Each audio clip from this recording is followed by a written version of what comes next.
Auri,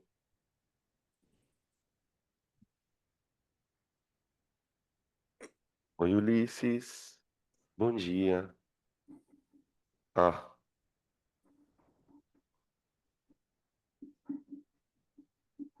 isso, volta pra cá. Fabrício não tá aqui hoje, né? Já a câmera nem olhou pro Ulisses. Eu falei pra vocês que o problema era o Fabrício, a bundinha dele. A câmera olhou pro Ulisses e falou: foda-se. Não gamou, viu? Não gamou. Que susto. Pensei que a porta tinha aberto sozinha. Tudo bem, Lu? Ah, vamos começar então, gente? Tava só dando um tempinho aqui, o pessoal tá entrando, porque a câmera fica meio tonta. Ó, na semana passada, pelo que me contaram aqui, eu já tinha falado que a gente já tinha começado a parte de calor e temperatura. Eu não lembro se eu comecei falando de calor e depois falei de temperatura, né? Acho que foi isso. Então a gente vai dar, nós vamos continuar terminando o conceito de temperatura, tá? E aí a gente faz exercício já dessa primeira parte. Tá? Então, ó, só vamos colocar uma coisa aqui, só para servir de gancho para a aula começar, tá bom? Para a gente ter o gancho no papel inicial. Como que a gente poderia definir, pelo que a gente discutiu na semana passada, como que a gente pode definir temperatura? O que que a gente pode usar para definir? Temperatura é sinônimo de calor? Já, obviamente, não. A temperatura tem a ver com calor? Sim. Mas, de uma certa forma, tem. Porque quando eu dou ou retiro calor de uma substância, a temperatura provavelmente vai aumentar. Só que a temperatura tem a ver com o estado de agitação das moléculas.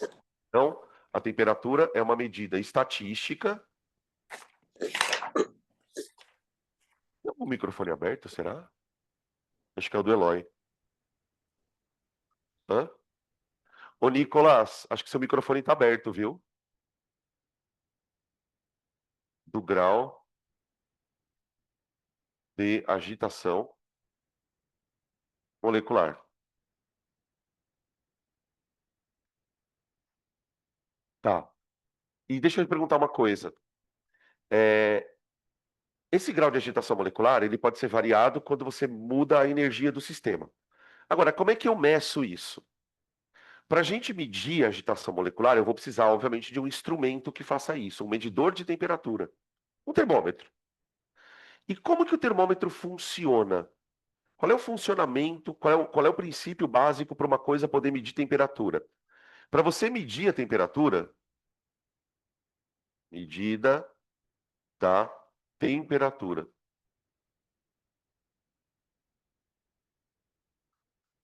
Para medir a temperatura, a gente vai usar o conceito de calor. Veja só, imagina que você tem um corpo. Você tem um corpo A. Esse corpo A, ele está numa certa temperatura. E você quer medir a temperatura dele. O que que eu vou fazer com esse corpo? Eu vou encostar esse corpo num instrumento que eu vou chamar de termômetro. Então imaginem que isso aqui, ó, seja a ponta de um termômetro.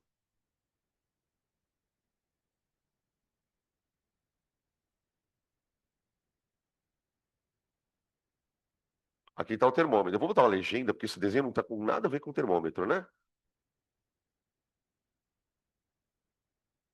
Ó, isso aqui é o termômetro. Aqui dentro do termômetro tem uma quantidadezinha de mercúrio líquido.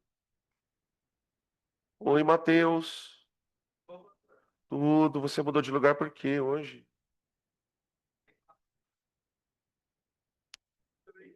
Ih, o cara já chegou brigando já. Briga, briga, briga.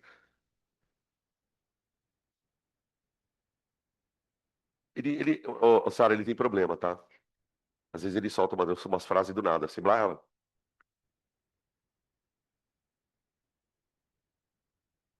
tô só enchendo seu saco, tá, Matheus? Você fica chateado? Não? Pode? Então tá bom, você tá fudido agora. Tá, e o que que acontece?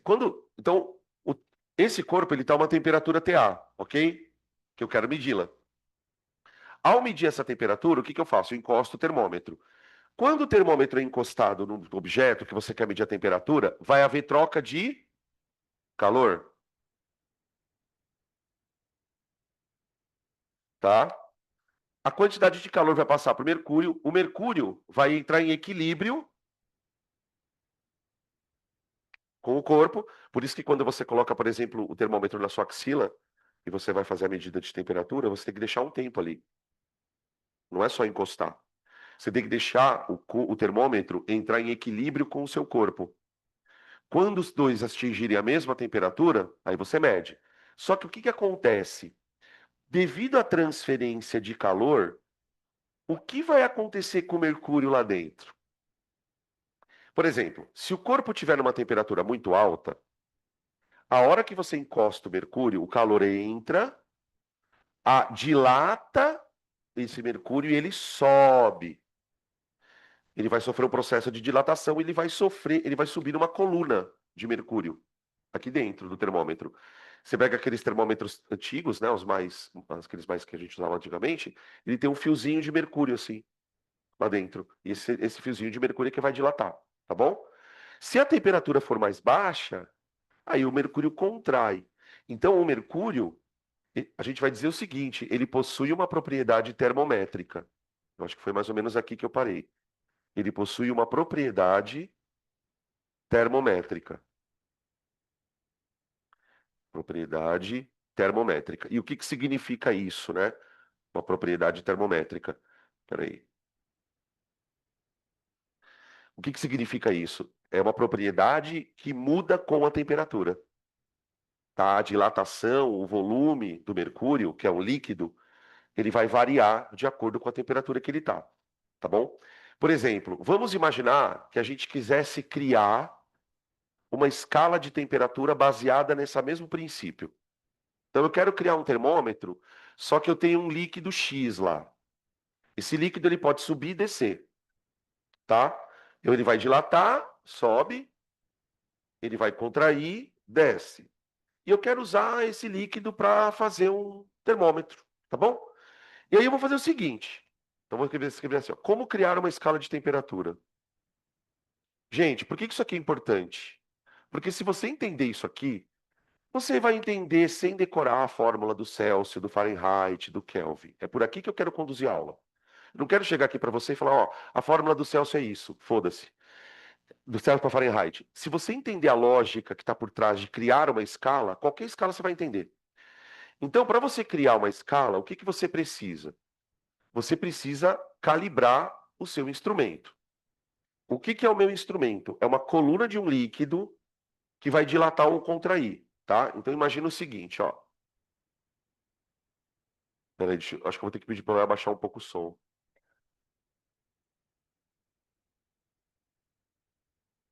Aqui está o líquido X, tá? Então, o que que eu vou fazer primeiro? Eu vou medir o líquido X, ele está bem aqui, ó. Bem aqui, tá? Então aqui é o zero da minha escala, tá? Pronto. Aqui, aqui. Aí, a hora que a temperatura subir ou descer, esse negócio vai aumentar ou diminuir. Aí, o que que eu faço? Eu pego esse termômetro e calibro ele. Como que eu calibro o termômetro?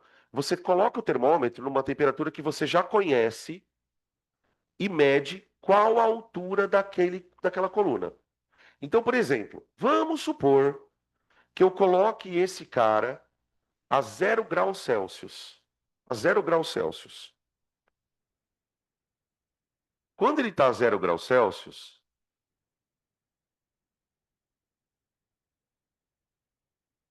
ele tem uma certa altura aqui, ó.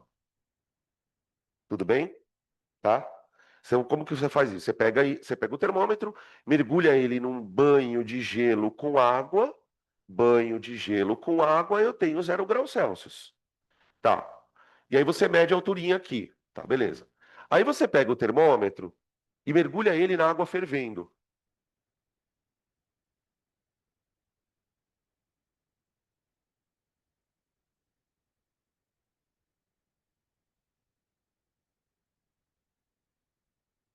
Pronto. Aqui. A 100 graus Celsius. Tá? E mede a altura ali. Tudo bem? Beleza? Tá. Aí, o que que você vai fazer? Você vai pegar esses valores aqui e vai medir o delta. O quanto que esse termômetro subiu para ir de 0 a 100? Aí depende da substância que você colocou ali dentro. Tem substância que vai subir mais, tem substância que vai subir menos, porque a substância ela vai dilatar, gente. Ela vai dilatar. Só que eu não sei se vocês lembram de uma coisa, chamada coeficiente de dilatação. O coeficiente de dilatação, para quem não sabe, expressa o quão fácil uma coisa dilata. O quão fácil ou quão difícil uma coisa dilata. Tem coisas que quando esquenta 1 grau, dilata um pouquinho. Tem coisa que quando esquenta 1 grau, dilata mais. Então vamos supor que esse delta aqui do meu termômetro seja de 35, pronto. Então o que que eu fiz? Eu medi essa altura aqui, ó, a 0 graus. O meu termômetro mediu 5 centímetros de altura, quando estava a 0 graus. Aí eu deixei esquentar, o termômetro foi para 30 graus, para 30 centímetros, e aí eu estava a 100 graus. Tudo bem? A partir dessa variação, eu já começo a descobrir algumas coisas. Por exemplo, quando um termômetro em Celsius subir 100 graus, quanto é que o meu termômetro vai subir? 25 centímetros. Vamos colocar centímetro aqui. Então, eu já tenho uma relação entre as variações.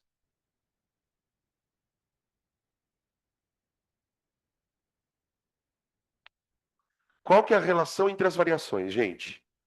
Enquanto o meu termômetro varia 25 centímetros, o termômetro em Celsius varia quanto? 100.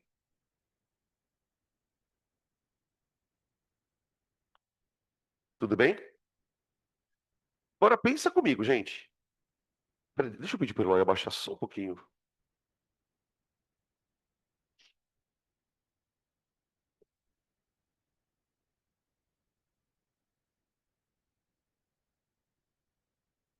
Bom dia. Você pode abaixar um pouquinho? Obrigado.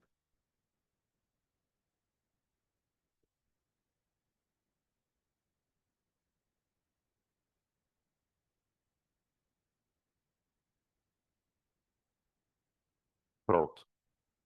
Ó, gente. Então, você achou uma variação de 25 centímetros equivalem a 100 graus Celsius em termos de variação. Então, por exemplo, você já sabe que se o seu termômetro subir 1 centímetro, cada centímetro que o seu termômetro subir ou descer, equivale a quantos graus, gente? 4 graus. Faz sentido isso? Tá? Tá? Então, cada grauzinho do seu, cada grauzinho do seu, equivale a quantos grauzinhos do Celsius? 4. Você tem uma proporção entre as temperaturas. Tudo bem isso? Tá. Professor, mas eu queria uma fórmula para isso. Por exemplo, se o cara me der uma temperatura aqui no termômetro do Celsius, quanto vai valer isso? Você pode usar isso como pensamento se você quiser, ou colocar uma fórmula, tá? Por exemplo, vamos supor que o cara queira a temperatura X graus Celsius. X não, né? C graus Celsius. Para essa temperatura, o meu termômetro vai marcar X.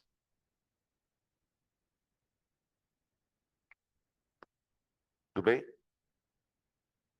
Tá. Agora vem aqui. Tá vendo esse segmento aqui? Esse segmento aqui, ó, e esse aqui, Eles estão em que proporção?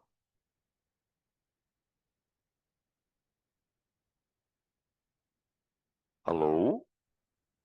Tá vendo esse segmento e esse, ó? Esse pedacinho e esse? Eles estão em que proporção? Não? É isso aí.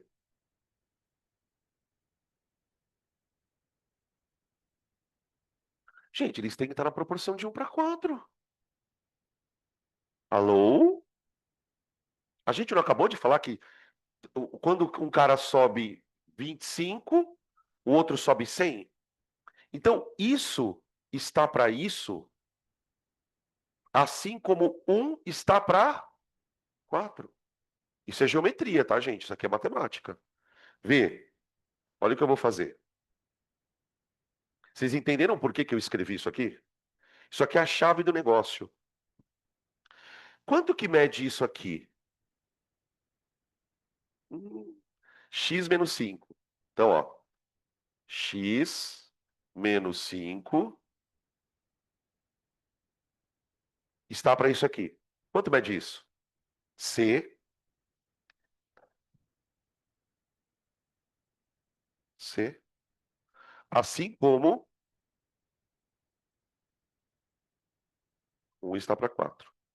Se a gente treinar isso aqui algumas vezes, você nunca mais vai errar, gente. Chegamos numa fórmula.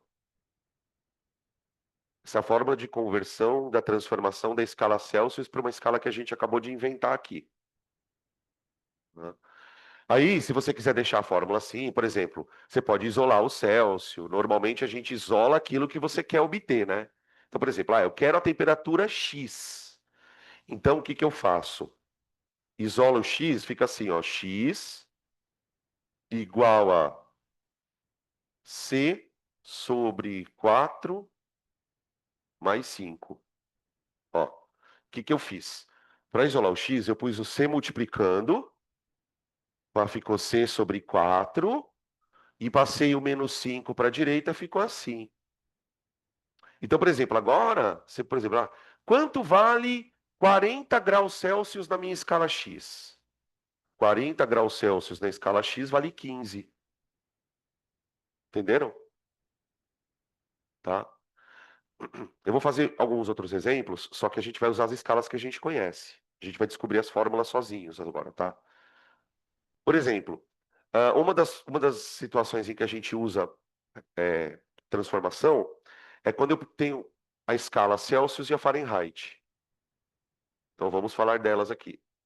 Gente, honestamente, tá? Eu não vou ficar perdendo muito tempo discutindo de onde vem a escala, de onde vem a outra, tá? O que a gente fala sobre a escala Celsius, que eu acho que vale a pena a gente comentar, é o seguinte: a escala Celsius ela é importante para nós porque ela trabalha com o conceito de temperatura associado à água, né? A escala Celsius ela é uma escala que compara a sua temperatura com a temperatura da água. Então, na escala Celsius, o que que houve convencionar? Zero para fusão, 100 para ebulição. Acabou, tá? Só que as outras escalas, elas têm origens diferentes.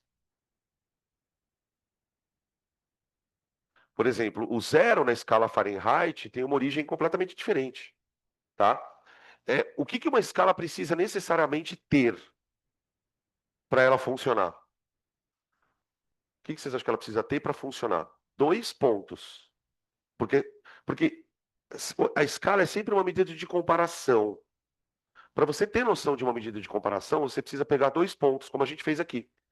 Então, por exemplo, na escala Fahrenheit, o zero equivalente ao Celsius, ou seja, o ponto de fusão do gelo, na escala Fahrenheit vale 32. Então, por exemplo, imagina que você vai para um país de língua inglesa, normalmente de língua inglesa, e você chegou num dia, bem num dia, que estava 0 graus Celsius, descendo no aeroporto. Você vai olhar naquele termômetro que tem na rua, vai estar 32 Fahrenheit. É isso. Aí você chega em casa com frio, vai fazer um chá. Aí você vai pôr água para ferver. Aí você põe o termômetro na água fervendo. Ele vai te dar 212. Que barulho foi esse? Alguém caiu? Ah, é a almofada. Essa almofada ela cai do nada. 212. Tá aí. Esses são os dois pontos fixos. Que, por exemplo, se você já teve aula de termômetro, você já deve ter ouvido o professor te falar, olha, esses números você tem que saber, velho. Senão você não consegue fazer a transformação. Tá, então deve existir uma temperatura C. Antes de fazer a temperatura C, vamos lá. Qual a relação de medidas entre as duas escalas? Quando você olha para as duas escalas, elas são um pouco diferentes. Por exemplo, esse ponto e esse, eles são equivalentes, esse ponto e esse são equivalentes, até aí beleza. Mas vem cá, na escala Fahrenheit, quantos graus existem entre esses dois números? O delta Fahrenheit ali, o delta bola Fahrenheit é 180. 212 menos 32. Agora faz essa mesma conta para os Celsius. 100. Sim ou não? Olha lá. Estou ficando com tique de professor velho. Sim ou não? Começou. Esse dia ia chegar um dia. Quanto que é a relação entre os dois, gente? Qual que é a proporção entre eles? 9:5. Essa é a mágica. Se você pegar os dois e dividir por 20, você tem 9 dividido por 5. Você simplifica. Essa é a proporção entre eles. Ok? Achamos isso? Agora eu consigo fazer a transformação. Quer ver? Ó? Bota uma temperatura aqui C e bota uma temperatura aqui F. Aí, gente, você pode pegar o pedaço que você quiser daqui. Por exemplo, eu gosto de pegar os pedaços de baixo aqui, ó. Quanto mede esse pedaço? C. Quanto mede o pedaço correspondente no termômetro vizinho? F menos 32. Está para... Então, cuidado, cuidado, cuidado. Eu fiz C sobre F. Cuidado, vai dar merda. Tá bem? Fica olhando, porque se você fizer C sobre F, é 5 sobre 9. Se você fizer F sobre C, é 9 sobre 5. Tá? Como é que eu aprendi na escola essa fórmula? Quando a primeira vez que eu vi, o 5 estava aqui embaixo e o F menos 32 aqui, ó. Tava assim, ó. C sobre 5 igual a F menos 32 sobre 9. Essa frase, para mim, é foda, né? Porque a gente estuda tanto que tem umas frases que elas ficam na cabeça. Então, eu sempre lembro de eu lendo essa frase para mim mesmo. Paranoia. Gente, vai deixar sequela, tá? Acreditem, vai deixar sequela. Depois que vocês passarem na faculdade, vocês vão ficar um pouquinho sequelados pelo cursinho. Todo mundo fica. Eu fiquei, por exemplo. Beleza? E o do Kelvin? Vocês lembram como que é o do Kelvin? Vamos fazer aqui do Celsius para o Kelvin.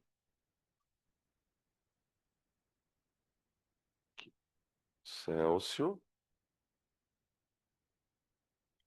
e o Kelvin.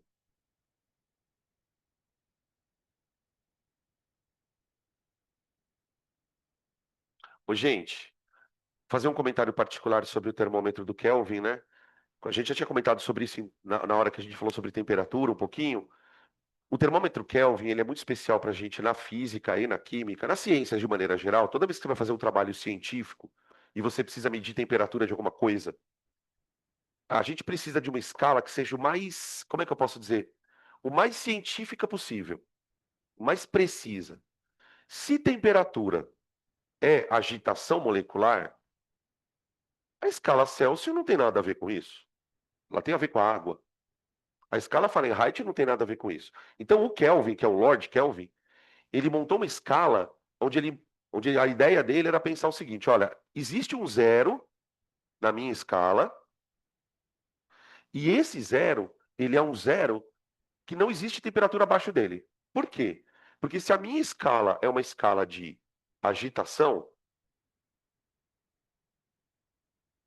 se a minha escala é uma escala de agitação, não existe agitação menor do que zero. Então, por isso que a gente, quando ouve falar da escala Kelvin, a gente sempre pensa na escala absoluta, tá?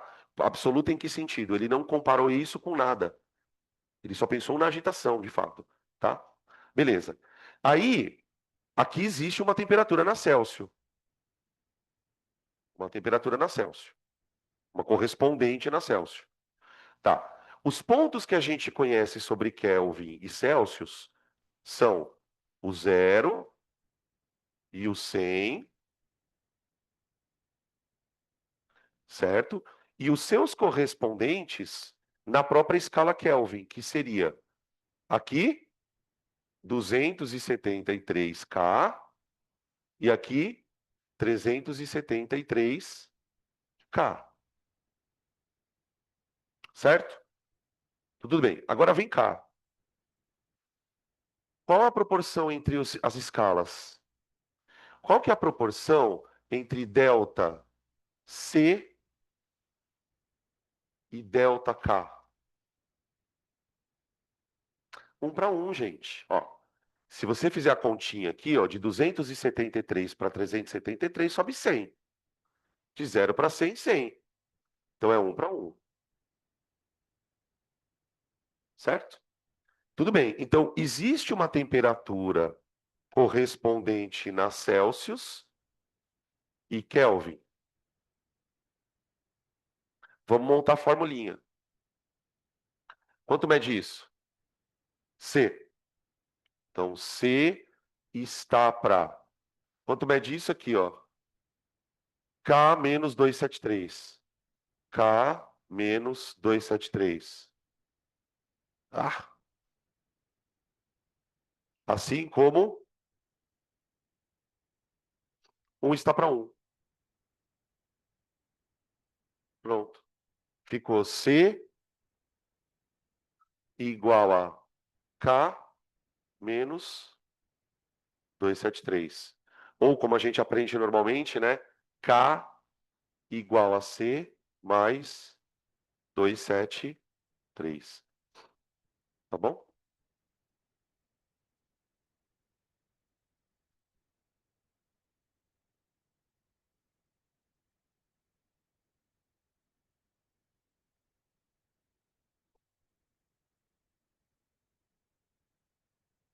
Acho que a gente pode fazer uns exercícios, gente. Se vocês não tiverem nenhuma dúvida, por enquanto. Se tiverem, podem perguntar, tá?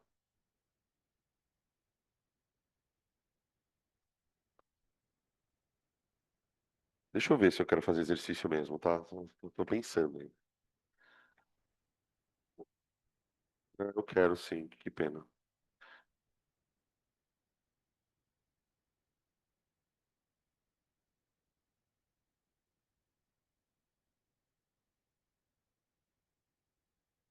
Não, acho que eu não vou fazer não, gente. Acho que eu vou continuar dando conteúdo, pode ser? Vocês ficam muito chateados? Porque nesse módulo tem dois assuntos que eu quero compartilhar com vocês. O primeiro que é o termômetro, que é super tranquilo, tá? E o segundo ponto tem a ver com como esse calor se propaga.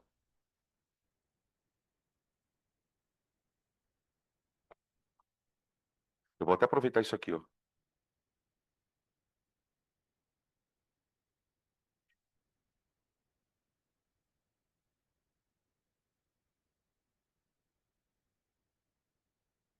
do calor.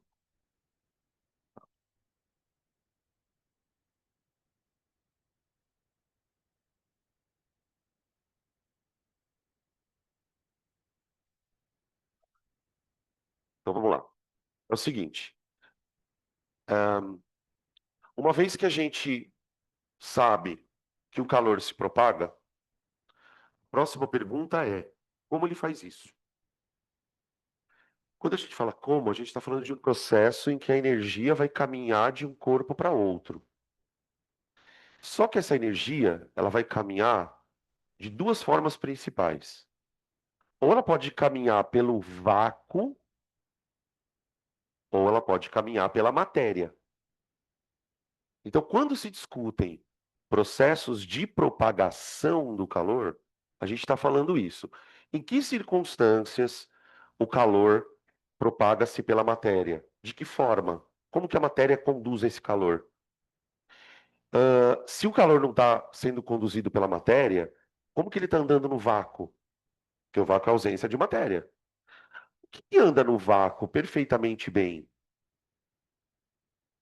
Algumas ondas. Onda anda bem no vácuo. Por exemplo, a luz, ela chega do Sol até a Terra pelo vácuo. Então, isso é uma forma de propagação, tá? Ah, se o calor se propaga na matéria, será que ele se propaga de maneiras diferentes nos sólidos, líquidos ou gases? É sobre isso que a gente está falando. Esse ponto da parte de calor, gente, o Enem ama. Se você pegar a questão de condução, convecção, irradiação, cara, volta e meia aparece, tá? Então esse aqui é um ponto daqueles quatro que a gente falou na primeira aula de termologia, que vale a pena a gente pegar bem firme. E é uma parte que tem bastante teoria, tá? Não tem conta nenhuma. Tem mentira, tem só um pouquinho. Bom, vamos como é que a gente vai abordar o problema?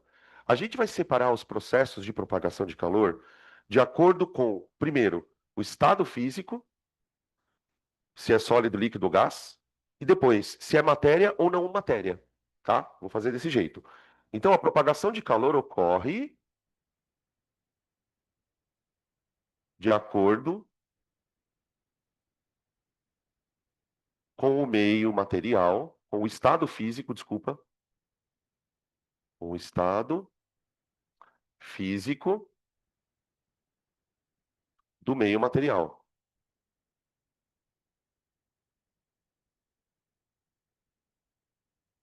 Eu aproveitei esse desenho aqui justamente porque a gente vai começar falando da propagação em sólidos, tá?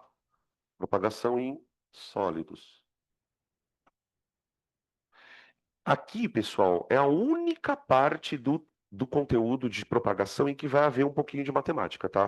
A parte da propagação dos sólidos. Por quê? Porque a gente consegue medir essa propagação. Então, se eu consigo medir, eu tenho uma equação matemática para isso, eu vou fazer um estudo dos fatores que afetam aquilo, tá? Basicamente é isso. Bom, primeiro a gente precisa entender essa história em nível microscópico. O calor está sendo transferido de um corpo para o outro por um contato físico. Como isso funciona? Imaginem, por exemplo, que um dos corpos está mais quente que o outro, senão não há troca de calor. Então, as moléculas de um corpo, por estarem com uma temperatura maior, elas estão mais agitadas. Quando você encosta um corpo no outro, por exemplo, a vibração dessas moléculas vai sendo transmitida para as do lado. Porque o que que acontece? As partículas de um sólido, gente, elas são muito próximas uma da outra. Muito próximas. Se você dá calor para uma delas, imediatamente as moléculas que estão do lado começam a sentir aquilo. Então é como se uma molécula se agitasse mais intensamente. Essa agitação intensa vai fazendo com que a outra também. Imagina várias pessoas todas grudadas. Se uma pessoa começa a fazer assim, ó, as outras começam a sentir aquele movimento. E aí o calor vai se propagando. Então, qual é a historinha que resume calor propagando em sólido? Ele se propaga por agitação molecular. O calor se propaga por agitação molecular.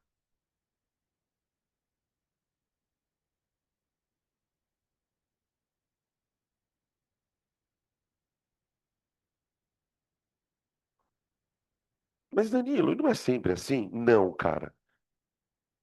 Vocês vão ver que na questão do sólido, dos líquidos e gases, o processo é um pouco diferente, tá? O calor ele só consegue se propagar por agitação, pessoal.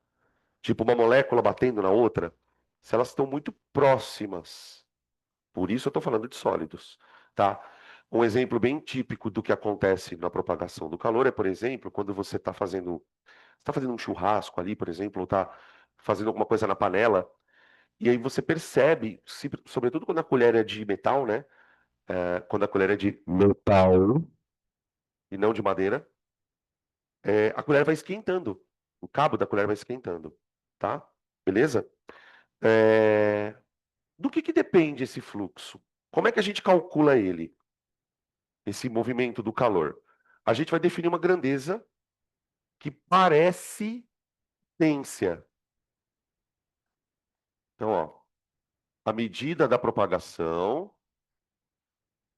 a medida da propagação é fluxo de calor. Fluxo de calor. Então, nós vamos criar uma forma de medir esse calor se propagando, tá? Por exemplo, a gente está numa temperatura aqui de uns 20 e poucos graus. Lá fora está um pouquinho mais quente. Se eu abrir a porta, imagina que o calor entra como se fosse um fluido. Ele vai entrar. Por exemplo, quando você está num ambiente muito frio e abre a porta e o ambiente lá fora está quente, você parece que sente uma onda de calor vindo para você. Você fala, nossa, que bafo, né? É uma onda de calor. Essa onda ela entra. Só que ela vai entrar uma certa rapidez. Quando eu falo em rapidez, qual é a primeira coisa que tem que vir na sua mente? Tempo. Se uma coisa é rápida ou devagar, gente, você só tem noção disso porque você mediu alguma coisa pelo tempo. Então, a gente vai criar uma medida, a letra é bem bonitinha, ó. Olha que bonitinha a letra. É o Φ, é o Φ maiúsculo do alfabeto grego. Fluxo, fluxo, tá? Vou colocar aqui do lado, fluxo. Fluxo de calor.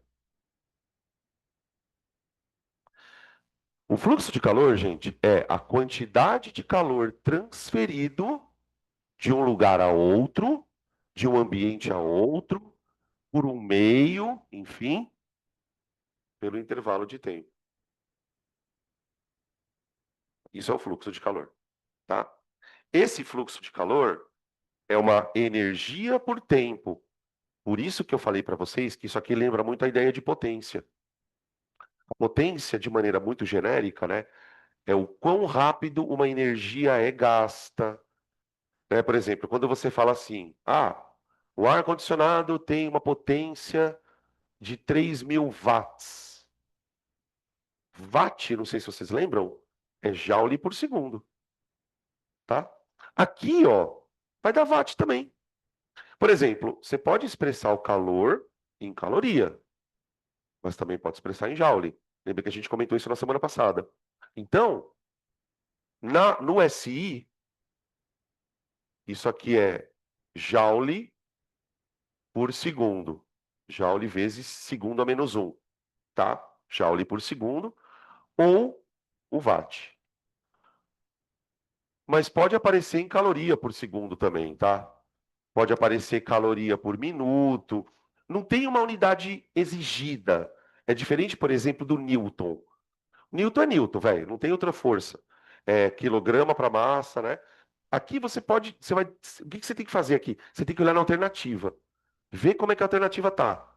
Tá em watt? Se tiver em watt, já saiba que isso aqui tem que estar em joule e isso aqui em segundo. Beleza?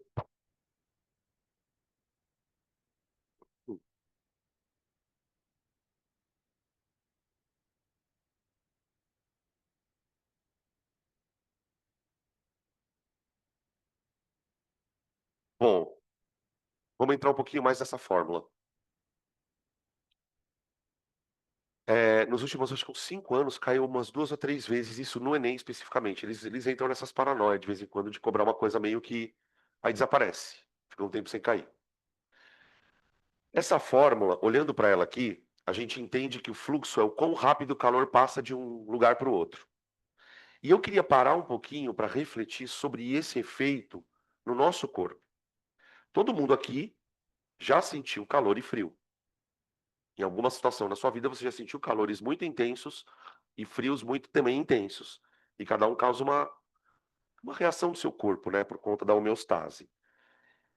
Por exemplo, quando está frio, a gente tem uma tendência a se encolher mais, o nosso corpo ele fica é, mais. A gente chega a tremer muitas vezes, se você está com uma intensidade de frio muito grande, né? Eu uso coisas a mais no meu corpo. Por que que eu sinto frio? E por que que eu sinto calor? Acho que a primeira resposta que vem é, por causa da temperatura. Mas não é por causa da temperatura. É aí que está a situação. A sensação de frio e calor, pessoal, ela tem a ver com o quão rápido isso acontece no seu corpo. Pensa sempre assim, a nossa temperatura interna, ela é constante, ok? Se você pegar a temperatura lá de dentro do seu corpo mesmo, ela deve estar um pouco próxima dos 38, 39 graus.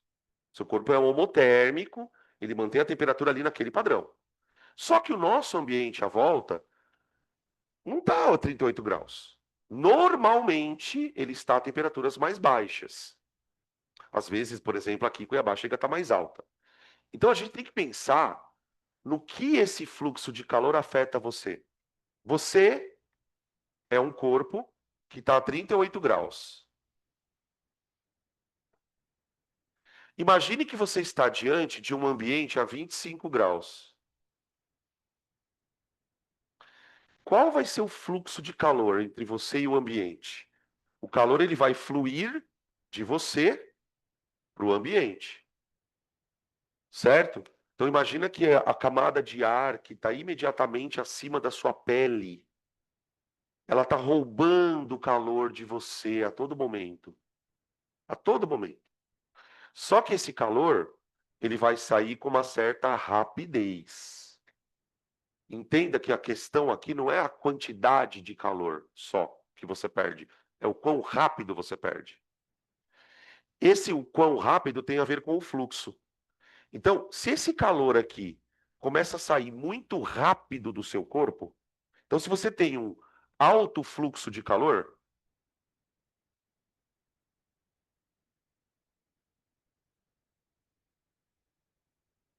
você tem a sensação de frio. A sensação de frio, ela é um aviso do seu organismo de que o seu corpo está perdendo calor muito rápido. Seria bom você diminuir essa velocidade. E aí, o que eu faço normalmente quando eu quero diminuir essa velocidade de fluxo de calor? Eu me cubro, eu me isolo do ambiente. O cobertor, a blusa, é um isolante. Ele dificulta a saída de calor do nosso corpo. Dificulta. Depois a gente vai discutir um pouco mais de detalhes sobre isso. Então, a sensação de frio, ela está muito associada ao quão rápido esse cara acontece. Pode perceber que quando a temperatura do ambiente começa a ficar próxima dos 38 graus, já nos 32, 33, 34, a gente já começa a ter um desconforto considerável, a ponto de, por exemplo, não conseguir dormir direito. Por que isso acontece? Seu corpo está perdendo calor, mas ele está perdendo calor mais devagar do que ele produz. Porque o seu corpo é uma bomba de calor, gente. Desde o momento que você deu o seu primeiro respiro, você está produzindo calor. Esse calor é. A gente, pessoal, é que nem um motor. Para você fazer isso aqui, ó, você vai ter que esquentar. Não tem jeito. Então, uma parte da nossa energia é, obviamente, usada para o trabalho celular, no ATP. Só que uma parte é dissipada. Então, a gente está perdendo calor, perdendo calor. Agora, imagina uma situação onde a temperatura de você está 38, a do ambiente está 37. Esse calor ele vai sair devagar, devagar. Você vai produzir calor e esse calor ele vai sendo e você começa a se sentir meio sufocado. É como se você estivesse de fato sobreaquecendo. O seu organismo, para evitar esse sobreaquecimento, ele tem mecanismos. Ele faz vasodilatação, você fica vermelho, você começa a transpirar, justamente para aumentar a perda de calor por conta da água. Então, cuidado muito com esse conceito de frio, porque o Enem ama esse conceito, tá? A sensação de frio, ela é aumentada ou minimizada para o fluxo de calor. Qualquer coisa que você faça para diminuir a sensação de frio, você não está esquentando. Você não está dentro de uma lareira quando está com frio. Você se cobre. Então, aquilo que a gente normalmente, e é nesse ponto que o Enem vai, aquilo que normalmente, no senso comum, a gente chama de esquentar, vai se esquentar, se cobre. É usado pelos exercícios como um erro conceitual. Não, você não está se esquentando, você está se isolando. Tudo bem isso? Essa ideia central de fluxo é importante, porque a questão pode ser muito bem teórica, tá? É bem provável que a questão seja teórica. E aí ela vai nessa linha. Outra questão que ficou muito famosa também sobre esse problema do fluxo, né? O fluxo vai de onde para onde? Do maior para menor temperatura, sempre, ok? Tá. Antigamente, mas bem antigamente, eu era criança. A gente tinha uma propaganda na época do inverno, se não me engano, de uma loja de departamento. Eu não lembro se era C&A, eu não me lembro qual era. A propaganda era assim: era uma família abrindo a porta e aí a mãe falava lá de fundo: fecha a porta porque senão o frio vai entrar. Mano, os caras pegaram essa questão e botaram no vestibular. Qual é o erro conceitual da questão? Fecha a porta porque o frio vai entrar. Não existe frio entrar. O que sai é o calor. O que é frio? Frio, frio é um conceito abstrato. Frio é um conceito da tua pele. Não existe frio. Não existe frio. Frio está associado com isso, ó. Você está com frio? É por causa disso. Você está com menos frio? Você tem menos isso. Frio é um negócio meio assim, entenderam? Então, é só tomar cuidado com essas expressões. Aí, tem um cara chamado Fourier que queria estudar o que fazia esse fluxo ser maior ou menor. Fatores que afetam o fluxo. E vocês sabem que quando o físico se mete a fazer essas coisas, sai uma fórmula, né? Toda vez que os caras vão estudar uma coisa, sai uma equação matemática, que na verdade é basicamente o que interfere naquilo. Fatores que afetam o fluxo. O que esse cara fez? Ele foi lá pro laboratório e começou a fazer um monte de experiências. Ele submetia corpos diferentes, de tamanhos diferentes, de materiais diferentes, de espessuras diferentes, de áreas diferentes, a fluxos de calor com temperaturas diferentes. Ele variou tudo que ele podia. E chegou à conclusão de que você tem alguns fatores que são matematicamente relacionados. E daí vem a fórmula do cara. A primeira coisa que ele percebe, que é muito óbvia, porque a gente percebe isso, que eu acabei de falar aqui. Ele percebia que o fluxo era mais rápido quando a diferença de temperatura entre dois lugares era maior. Então, por exemplo, imaginem essa parede aqui. Essa parede, ela está isolando dois meios, o meio de fora da sala e o meio de dentro da sala. Aqui está uma temperatura, lá está outra. Por incrível que pareça, o calor ele está passando por aqui. Quem mora em apartamento onde bate sol em alguma parede sabe do que eu estou falando. O sol ele bate às vezes em alguma região da parede, da casa, fica quente aquela porra. Às vezes o dia inteiro o sol batendo ali, à noite ainda fica quente. O calor ele vai irradiando. Então, a diferença de temperatura interferia, que é justamente a história do frio e calor.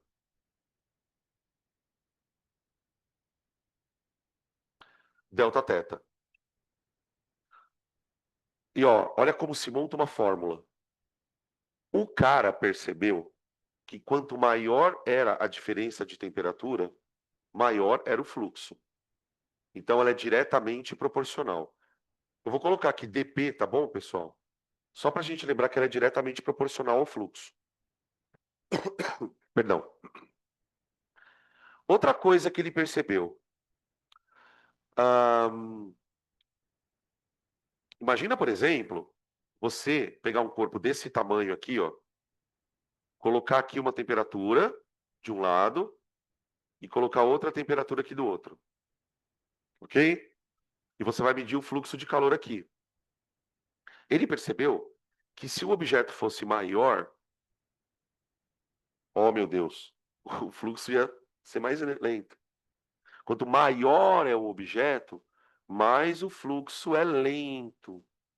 Mais o fluxo é lento. Então, a espessura do corpo que está isolando,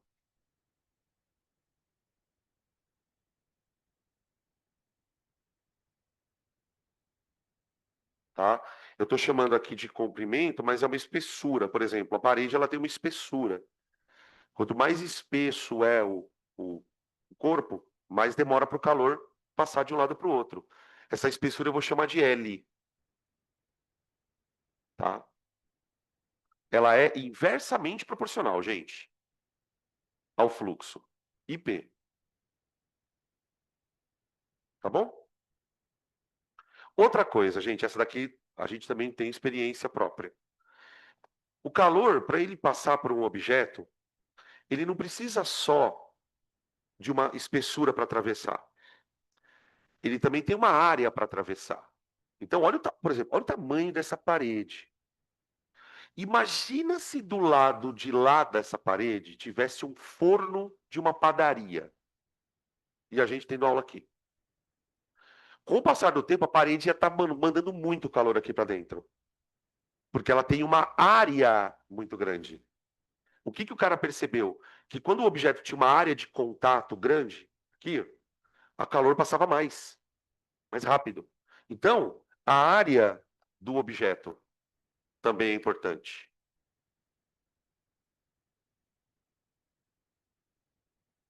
Objeto. A área que está em contato, tá? Essa área eu vou chamar de A. Ela é diretamente proporcional. Não? Quando você está com frio, você não se encolhe? Por que você se encolhe quando está com frio? Pensa, pensa, pensa.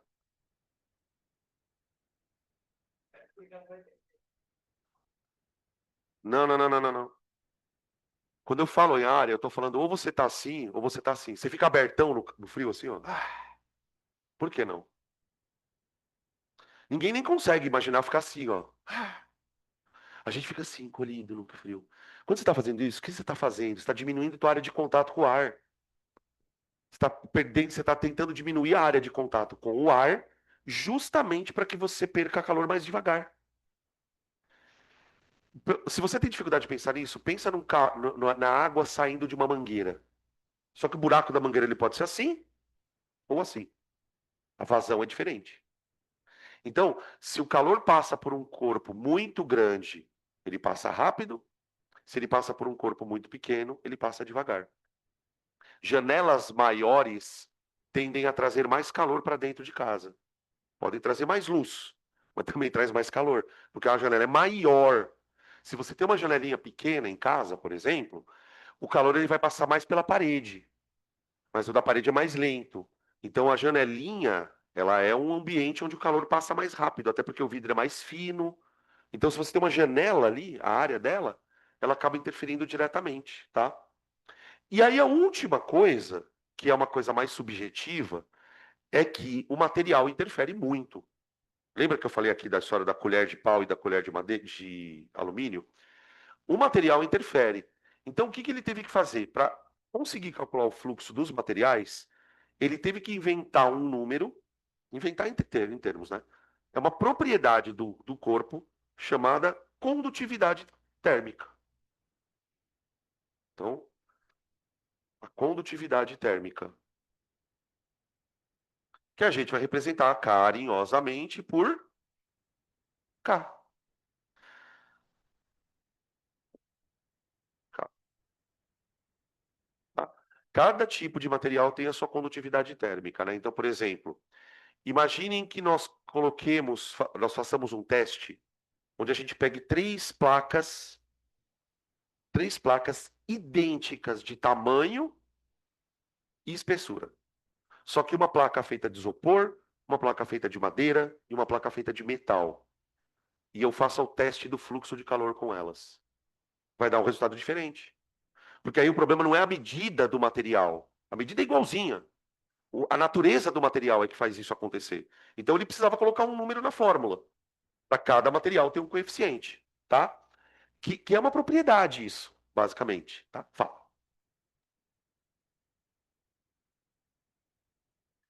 É matéria, é matéria. Por exemplo, vácuo não tem condutividade térmica. Exato, exato. Tá? Então, ó, aí o que o cara fez? Ele pegou todas essas coisas e falou: olha, então o fluxo é igual a K vezes. Tudo que for diretamente proporcional vai em cima. A vezes delta θ dividido por L. Aqui.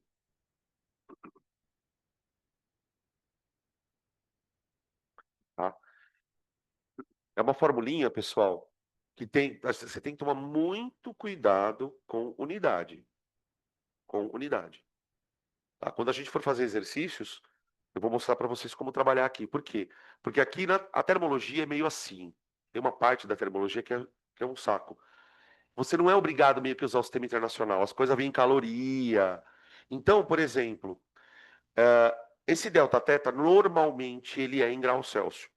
Normalmente ele é em grau Celsius. Às vezes é em Kelvin. Mas só que, se for Celsius e Kelvin, lembra que a relação é 1 para 1, não é? Então, por exemplo, se um corpo esquenta 10 graus Celsius, ele está esquentando 10 kelvins, tá? O L normalmente vem em metros, ou às vezes vem em centímetros, ou às vezes vem em milímetros. E a mesma coisa com a área. Aí você fala assim, tá, mas e aí, Danilo? Como é que eu vou saber o que eu uso? Você tem que olhar para a unidade do K. O K tem unidade, Danilo? Tem. Vamos falar da unidade desse K. Porque se você olhar para o K na hora da prova, você não tem mais aquela noia de falar, puta merda, e agora o que eu uso? Tá? Toda vez que você quiser saber a unidade de uma coisa, principalmente de uma constante, né? Porque as constantes têm unidade, né? Você já viu? A gente vai estudar daqui a pouco constante elétrica, a gente já viu constante dos gases. Vocês já repararam? Toda constante tem uma unidade. Aqui nesse caso, como é que eu descobriria a unidade do K? Isola ele na fórmula. Isola. Então, ó, o que é o K? Ele é o fluxo multiplicado pelo comprimento dividido pela área vezes delta θ. Vê se é isso, tá? Fluxo vezes L sobre A vezes delta θ. Tá bom? O que é fluxo, gente? Joule por segundo. Vocês já fizeram. Eu sei que o Eloy deu uma aula para vocês. Não sei se foi para vocês isso. Eu vi uma ali dando uma aula um dia de análise dimensional. É isso aqui que eu estou fazendo. Estou fazendo análise dimensional. Ó, fluxo não é calor por tempo? Então, por exemplo, isso aqui pode estar em joules ou caloria. Como que você vai saber se você usa joule ou caloria? Você tem que olhar para cá no K. Tá, o que é o L, gente? O L não é o comprimento? Então ele pode estar em metro? Pode estar em metro. Ou pode estar em centímetro. Eu vou colocar na unidade mais comum, tá? Vou colocar centímetro. Porque geralmente os caras estão fazendo coisa com coisinha pequena. Dividido por área. Gente, aqui é bom senso. É bom senso. Se você está usando o comprimento L em centímetros, a área precisa estar necessariamente em centímetro quadrado, vezes variação de temperatura. Eu vou colocar mais comum, que é grau Celsius. Tá? Tudo bem? Dá para simplificar alguma coisa aqui, gente? Dá o centímetro, né? Ó, o centímetro daqui eu corto com centímetro quadrado. E aí, como que fica o K? Joule por segundo por centímetro por grau Celsius. Fica assim, ó. Joule por segundo por centímetro por grau Celsius. Tudo bem? Ou, como vem normalmente, né? Normalmente não vem assim, ó. Mais louco ainda. Joule, segundo a menos 1, centímetro a menos 1, Celsius a menos 1. Então, por exemplo, vamos imaginar que você está fazendo uma questão e que você precisa fazer essa conta aqui, ok? E, obviamente, se você precisa fazer essa conta, o exercício te deu uma tabela com um K. E você não sabe que unidade você vai usar nos bagulho. Você vem no K e olha. Por exemplo, o que pode mudar aqui? Quer ver, ó? Vou colocar um outro K.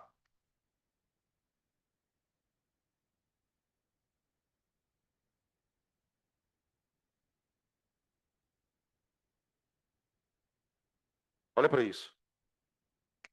Vocês entendem? Não deve ser um horror isso na hora, gente. Você precisa olhar para a unidade. Então, por exemplo, se porventura o cara te mandar calcular o fluxo, ele vai sair em que unidade? Caloria por minuto. Se o cara mandar você calcular a partir daquela fórmula a área, ela vai sair em que unidade? Metro quadrado. Se o cara pedir para você calcular a espessura da parede, ela vai sair em que unidade? Metro. Se o cara pedir para você calcular a diferença de temperatura entre as paredes, ela vai sair em que unidade? Kelvin. Entende que mudou completamente? Tá? Então, ó, por favor, fiquem de olho no K. Fiquem de olho no K. É aqui que vem a unidade.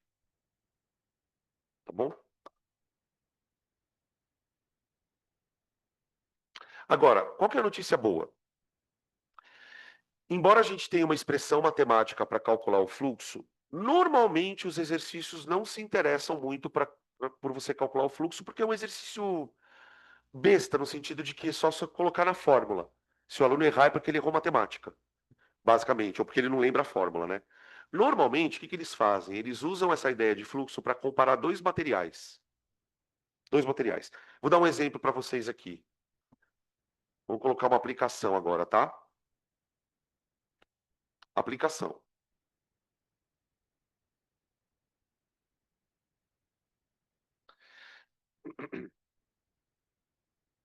Vamos imaginar o seguinte: eu tenho aqui uma lâmina, uma tábua, uma espécie de uma chapa de um material, e eu quero medir a condutividade dele. Eu quero comparar a condutividade dele com outro material. Aqui, ó. Isso aqui é a nossa chapinha, tá? Beleza? O que eu vou fazer? Eu vou colocar esse material aqui como meio isolante de dois ambientes, tá? Do lado esquerdo, a temperatura é 100 graus e do lado direito a temperatura é 0 graus. Tá bem? Então eu já sei que o calor ele vai sair daqui e vir para cá, certo? Do corpo de maior para menor temperatura. Só que ele vai fazer isso com um certo fluxo, tá? O meu material A, aí eu tenho dois materiais assim, tá? O meu material A, ele tem, quais são as características dele? Ele tem um coeficiente de condutividade K, que é o coeficiente de condutividade dele. A área da chapa é, eu vou colocar outra letra para área, tá? Área é igual a S. E a espessura daqui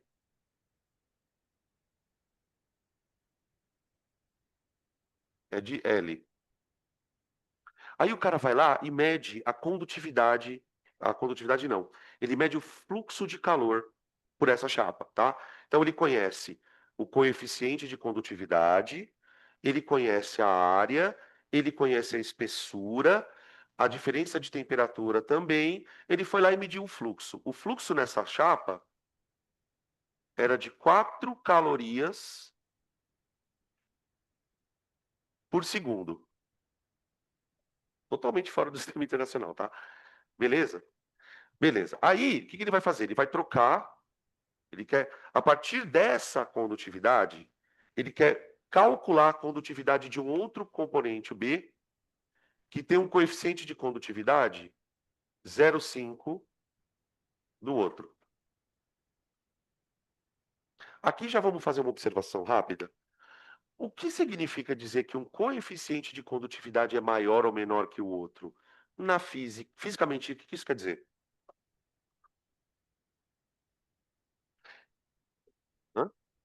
O que é um material com coeficiente de condutividade alto? Conduz o calor mais rápido. Né? Os metais, por exemplo, têm essa característica, não todos, né? O alumínio, por exemplo, é um metal muito bom nesse processo de conduzir. Por isso que tem muito instrumento de cozinha que é de alumínio, né? O isopor, a madeira, são isolantes, né? O próprio gelo, viu, gente? O gelo, curioso. Vocês já ouviram a história de que o esquimó faz um iglu de gelo, né? E a temperatura dentro do iglu é super alta, porque o gelo é um isolante. Isso explica, por exemplo, por que que o gelo, o mar, ele só congela na superfície. Na hora que ele congela ali na superfície, o próprio isolamento do gelo impede a água de dentro do lago, do rio, de congelar, tá? Então, ó, o B conduz menos que o A, tá vendo? É isso que eu tô dizendo aqui, ó. A condutividade do B é metade da do A, ele conduz menos, ele é pior para conduzir, tá? A área dele é o dobro. E a espessura é o dobro. Quanto vai ser o fluxo de calor dele? É assim que cai, tá? Ele vai te dar uma situação, te propor dois corpos, vai te dar as características de um corpo e o fluxo dele, e aí ele vai pedir para você, a partir dessa situação matemática, estimar ou calcular a do outro, tá? Beleza? Normalmente, pessoal, quando tem esse tipo de problema, qual que é o jeito mais fácil de fazer? É você pegar, escrever as fórmulas de um e do outro e dividir uma pela outra. Faz assim, quer ver? Ó? Que é a técnica meio matemática mesmo. Você pega, escreve assim, fluxo A dividido por fluxo B. Você quer saber qual a relação entre eles, certo? Você quer saber qual a relação entre eles. Se um é igual ao outro, se um é o dobro do outro, coisa do tipo. Bom, se você quer saber a relação entre eles, o que que você faz? Você abre as duas fórmulas aqui. Então, ó, o fluxo em A é K vezes a área dele vezes a variação de temperatura dele, que é 100 graus, vai ser 100 graus para os dois, dividido pelo comprimento, pela espessura, que eu chamei de L. Aí, na hora de colocar aqui a fórmula do fluxo em B, você coloca tudo em função do A. Por exemplo, eu iria colocar aqui a constante do B. Mas a constante do B vale metade da do A. Então você já põe ali. Metade da do A. Vezes. Aí você teria que colocar a área do B. Gritando muito agora, eu que estou gritando muito. Seria colocar a área do B. Só que a área do B vale duas vezes a área do A. Variação de temperatura é a mesma. Tudo isso dividido pela espessura do B. Só que a espessura do B é o dobro da do A. Tá vendo? Quando você coloca as duas, uma dividida pela outra, todas as letras vão se cancelando e vai ficar só a proporção, né? Então eu cancelo o K, o S, o 100, o L. Aí ficou assim, ó. Fluxo de A dividido pelo fluxo de B é igual a... Aqui em cima ficou 1, né, gente? 1. Agora, aqui embaixo ficou quanto? Vamos ver. Ó, meio. Porque, ó, esse 2 também cancela com esse 2. Tipo, dobrou a área, dobrou o comprimento. Ficou só esse meio aqui, ó. 1 sobre meio, que é 2. Tá? Então, o que que eu cheguei à conclusão? Que o fluxo do A é duas vezes o fluxo do B. Ou que o fluxo do B é metade do A. Dizer assim, ó. Pronto. Tá bom? Como o fluxo do A vale 4 joules, desculpa, 4 calorias por segundo, então o fluxo do B vale 2 calorias por segundo. Normalmente, quando cai questões de fórmula, de fluxo de calor, é mais nessa linha aqui, tá? De possibilidade de cair. Cara, o Enem cobrou uma questão uma vez, é meio recente, deve ter aí menos que 4 anos. Ele falava que, eu não lembro exatamente o texto, mas ele queria alguma coisa para isolar calor. Ele queria, não sei exatamente o que ele estava falando, ele precisava de um negócio que não perdesse calor tão fácil. Aí o exercício era simplesmente o seguinte: ele apresentava uma tabela com 5 materiais, cada um com um coeficiente, e perguntava que material você escolheria para isolar. Se bem me lembro, acho que a resposta era porcelana. Porcelana? Talvez fosse porcelana, ou cerâmica. Cerâmica. A resposta era cerâmica. Tá? Porque você olhava lá era só analisar os coeficientes de condutividade. O aluno tinha que saber exatamente isso. Olha, coeficiente baixo conduz pouco. Isopor, madeira, tá? Beleza, gente?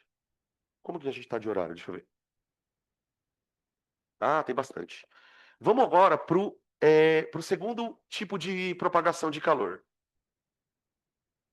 A gente falou dos sólidos, agora vamos para os líquidos. Na verdade, a gente vai falar não de líquido propriamente, a gente vai falar de fluidos. Fluidos. De maneira resumida, gente, o que que é um fluido? É tudo que escorre, tá? Quando a gente pensa em coisas que escorrem, obviamente a gente pensa em coisas líquidas. Mas o ar também escorre. O ar ele tem exatamente a mesma capacidade de escorrer que um líquido. E o ar escorre até mais, né? Ele é menos viscoso, tá? Tá. Quando eu penso em fluidos, a gente vai falar de um processo chamado convecção térmica.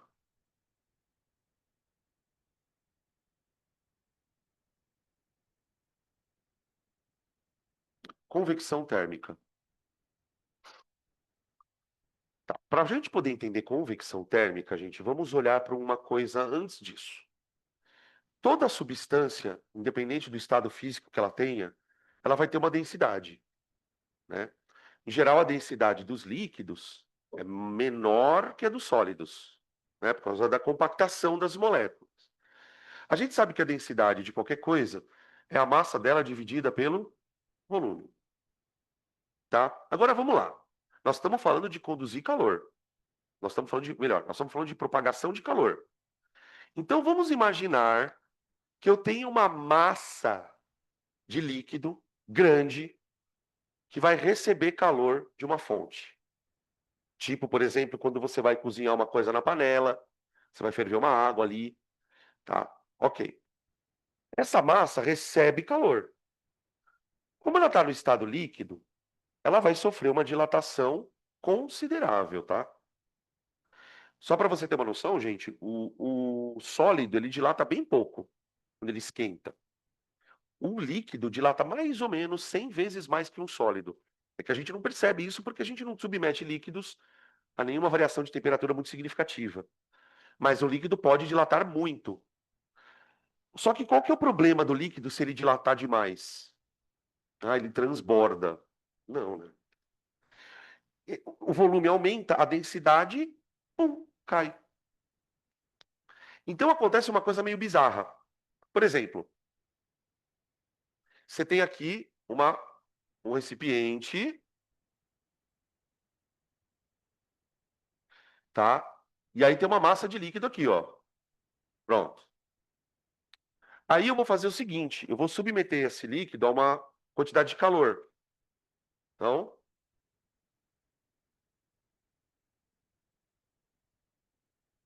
taca ali calor.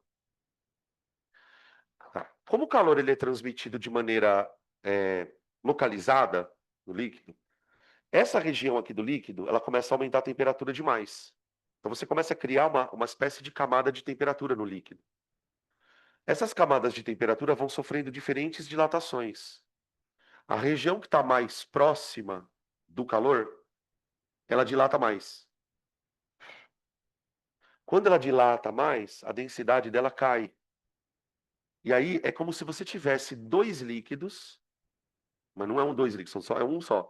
Mas é como se você tivesse dois líquidos, sendo que o líquido de baixo é menos denso que o de cima. O que que vai acabar acontecendo? Você tem aqui, ó, baixa densidade,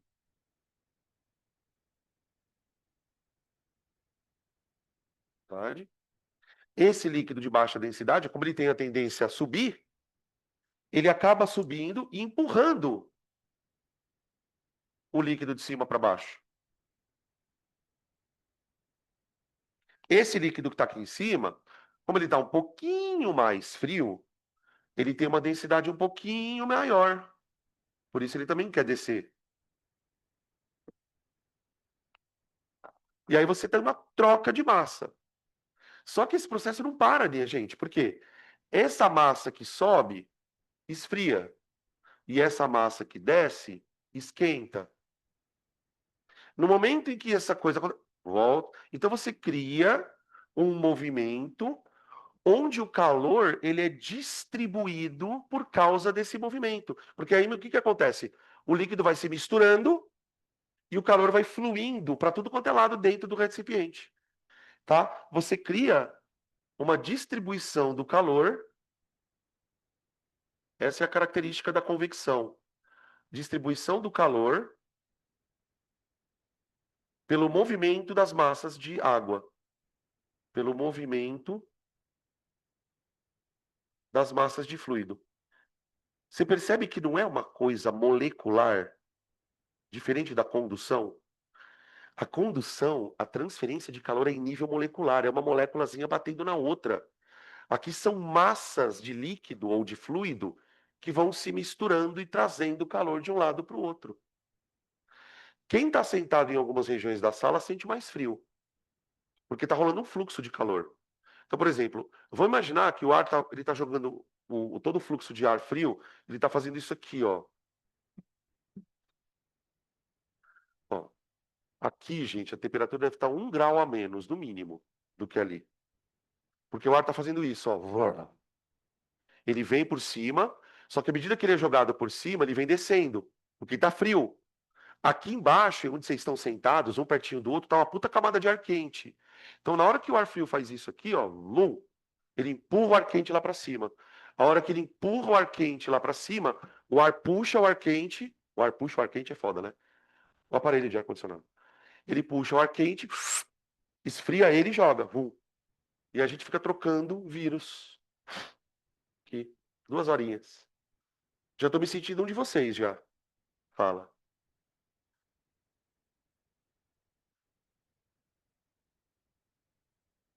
Não, não. Bolha de ar vai surgir por movimento de fluido, porque o ar está entrando ali dentro. Não tem bolha de ar aqui, não. Tá? A bolha de ar ela vai surgir quando tem ar dentro do líquido. Tá? Hã? A rigor, não. Hum. Por exemplo, tem alguns aquários que o pessoal usa aquecedor na água. E junto com o aquecedor, você tem que usar uma bomba para circular o ar. Essa bomba, ao circular o ar, ela tem dois objetivos. Primeiro, oxigenar o ar, porque assim, para o oxigênio entrar na água, o que que você tem que fazer, gente? Agitar. Pode ver, a água parada é onde tem porcaria. A água que está em movimento dificilmente tem micro-organismo ali, porque está oxigenando demais. E porque também distribui a temperatura, né? Agora, se você tem uma água que não está em movimento, não está recebendo calor, ela fica estagnada. Minha avó falava, água parada. Tem um ditado, não tem disso? Água parada, não sei o que lá. Dá diarreia, sei lá. Tá? Aplicações. Ou onde isso aparece na vida, né? Vamos chamar de aplicações.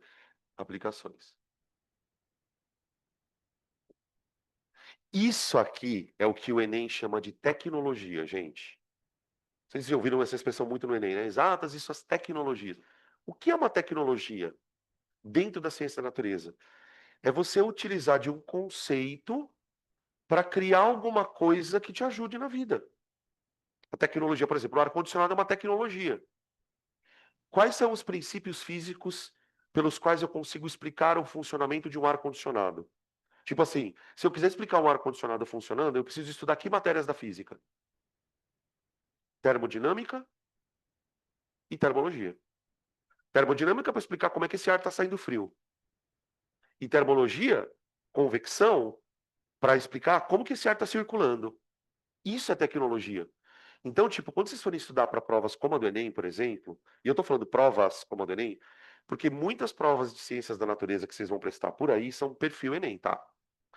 São provas de associação. Então, se eu preciso entender como funciona determinada coisa a partir do que eu estudei dentro do cursinho. Esse é o desafio que eu acho mais foda, tá? Então, ó, a primeira aplicação, já vamos já falar do ar condicionado, né? Condicionado, tá? No ar condicionado. Né? Quando eu falo em ar condicionado, a gente está falando do que especificamente? Quando você compra um ar condicionado, a recomendação é de você instalar o ar condicionado na parte superior do recinto. O ar condicionado está aqui, ó, AC, ó, tá? E aqui tá a pessoinha, ó. Vocês aí morrendo de frio, cagando de frio. Aqui a Manu, aqui a Sara, a Mayra no meio das duas. Pronto. Olha lá, já tá com frio, tá vendo? Já botaram os casacos. Tá, por que que é importante que o ar-condicionado circule, seja instalado na parte de cima? Porque ele vai cuspir ar frio. Então, a hora que ele cospe o ar frio faz isso aqui, ó. AF. Vixe, Maria, tá foda essas legendas, né, cara? Acho melhor dar uma maneirada. Frio, tá? Só que o que acontece? As pessoas que estão aqui embaixo, pessoal, a gente tá mandando calor um pro outro aqui. A gente é tudo bomba de calor. Então a temperatura aqui, ó, era totalmente diferente.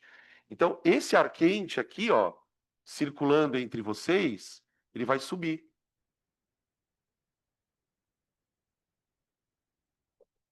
tá? Beleza? Então, isso aqui é a primeira coisa que a gente aprende quando se fala de convecção, é a aplicação imediata no ar-condicionado, tá? Na biologia, pessoal, vou fazer um comentário aqui na biologia. Na biologia, a convecção, ela influencia no quê? A gente pode citar a convecção influenciando em dois aspectos ambientais. O primeiro é que a convecção, ela é muito importante na atmosfera para garantir dispersão de poluentes. Por exemplo, vamos lá. Aqui está a Terra, e a Terra ela está recebendo uma quantidade enorme de calor, tá? A radiação solar, pessoal, ela vem se propagando na forma de onda até chegar na atmosfera. Quando ela chega na atmosfera, as moléculas começam a absorver aquilo e começa a esquentar. Então a atmosfera, ela é um receptáculo de calor. É um armazenador de calor. Tá, aí o que acontece? Uma parte desse calor bate aqui na Terra. A nossa atmosfera, comparada com a Terra, ela é muito fininha, mas ela é bem grande para nós, né? Então, o que que acaba acontecendo? Como a Terra recebe calor aqui na superfície, a Terra fica que nem uma parede quente. Ela fica esquentando de tal maneira que o ar que está imediatamente abaixo da Terra, nas primeiras, nos primeiros metros da Terra, ele fica muito quente. Esse ar quente empurra, é empurrado para cima, e o ar frio que está aqui embaixo, em cima, desce para baixo. Desce para baixo é foda. Você cria uma corrente de convecção na superfície da Terra. Essa corrente de convecção, ela auxilia na dispersão de poluentes. Né? As duas coisas que mais ajudam na dispersão de poluente, pessoal, é chuva e a corrente de convecção, tá? Que basicamente é o vento ali se movimentando na nossa atmosfera, tá? Uma curiosidade sobre isso na biologia, né? Também, que eu estava lendo sobre isso, é muito legal. Você tem várias aves que são migratórias, né? E quando a gente fala de ave migratória, pessoal, a gente não está falando de uma ave que vai daqui até VG. A gente está falando de uma ave que atravessa continente. Tem uma espécie de aves, eu não me lembro exatamente o nome delas, que elas migram uma vez por ano aqui para o Brasil, para se reproduzirem. E elas vêm dos Estados Unidos, cara. E como que um bicho desse tem energia para vir voando todo esse caminho, sem saber se vai comer, se não vai? Então, assim, ele tem que usar o máximo possível da sua capacidade de poupar energia. Isso aqui. Os caras voam usando corrente de convecção. A ave, ela tem um sistema biológico dela que ela percebe onde tem ar quente. Essas aves que voam muito, ou falcão, ave que precisa voar muito mesmo, elas têm um sistema que percebe onde tem bolsão de ar. Então, o que a ave vai fazendo? Conforme ela vai perdendo altitude, para ela não ter que ficar batendo asa e gastando energia, ela vai até o bolsão de ar. Quando ela encontra o bolsão de ar faz isso, ó, vum, e empurra ela para cima. Né? Diz a lenda que o padre do balão foi por causa disso. Ele entrou num bolsão de ar, o bolsão de ar jogou ele para cima, já era, né? O cara tá com bexiga. Essa história, olha, gente, nossa, misericórdia. Tá? Então, ó, na biologia, isso aqui é importante por conta da dissipação de poluentes. Esse processo ele pode bugar. Essa corrente de convecção ela pode parar em algumas situações. Uma das situações em que isso ocorre é o que a gente chama de inversão térmica. Na inversão térmica, a corrente de convecção para, por conta de uma série de questões de temperatura, baixa umidade, uma série vamos dizer assim, é uma congruência de fatores, tá? Qual é o problema da corrente de convecção parar? Os poluentes se concentram. Então, o fenômeno de convecção térmica, ele não é um desequilíbrio ambiental. Ele acontece em qualquer lugar. O que acontece na inversão térmica? Assim, de maneira muito resumida, na inversão. O próprio nome já dá mais ou menos uma ideia, né? Do que é. A inversão térmica, ela geralmente acontece em uma época de frio. Na época de frio, na época de inverno, tá? Por quê? Nessa época, o que acontece? A Terra está recebendo menos calor solar. Então, aquele ar que estava na superfície aqui, que deveria ser um ar quente, ele é um ar frio. Ele é um ar frio. Ele chega a ficar uma temperatura tão baixa que ele fica mais frio do que o ar que está aqui em cima. Tá? E aí, por conta da falta de vento, acontece um trem mais ou menos assim, ó. Na inversão térmica, por conta de baixa umidade, baixa radiação solar, uma série de fatores, você cria uma espécie de camada de ar quente interposta entre duas camadas de ar frio na atmosfera. E isso trava completamente a possibilidade de haver uma convecção, sobretudo aqui embaixo, ó, tá? Então, aqui você não há corrente de convecção. Não há corrente de convecção. Qual que é o problema? O problema é isso acontecer numa cidade. Gente, a gente não tá. Quando eu falo, isso acontecer numa cidade, eu não estou falando de São Paulo, não, nem de Cuiabá. Eu estou falando de Nova Delhi, na Índia, Xangai. Cara, as cidades na China, você vê épocas do ano ali, cara, que o ambiente está completamente escurecido.